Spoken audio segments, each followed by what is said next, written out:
Next, you're gonna add in some turmeric powder, or saffron powder as we call it in Trinidad, and you're gonna mix that in.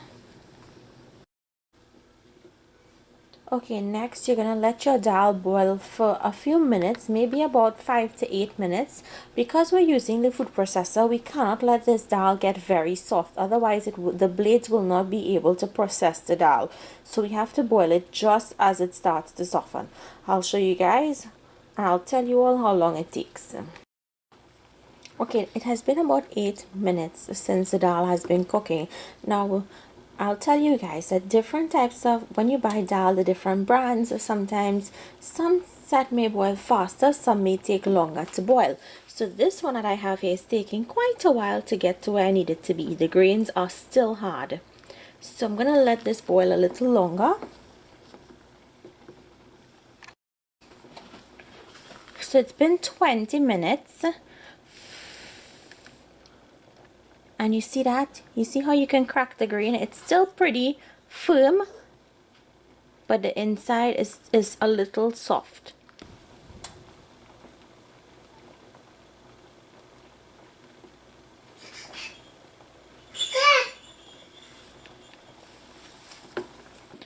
So this is finished.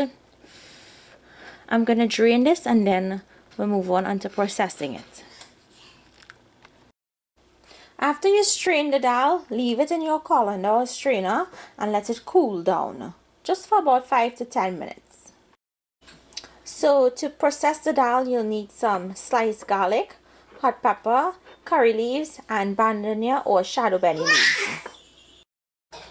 Okay, when your dal or split pea has cooled down, you're going to place half of it in your food processor.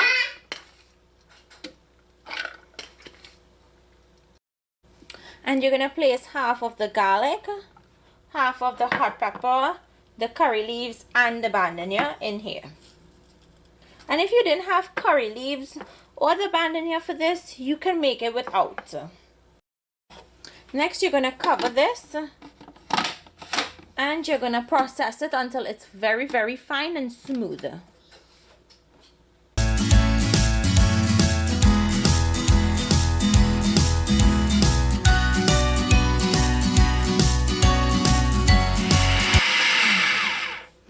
You guys see how that dal filling in there was spinning? That's because it has to be boiled, not for it to be too soft. It still needs to be grainy, and you have to let it process long enough so that when you feel it, it's nice and smooth, and it's the grains or the pieces of dal that you processed in here, it's not rough. It needs to be smooth. If it's not, it's gonna burst your dhalpuri and it will not swell and give you a nice consistency. So I'm going to empty out this first half and I'm going to finish processing the rest of the dal. Look guys, can you see the consistency of this dal? It's so smooth. It's not rough. To the dal, I'm going to add in some roasted ground cumin powder, or geera powder as we call it, and some salt. Next, you're going to mix this in the dal. And I'm gonna tell you guys, in Trinidad, in those roti houses, they don't put bandania. Most of them don't put bandania in their dal, and they don't put curry leaves. So if you don't have those two ingredients, that's okay.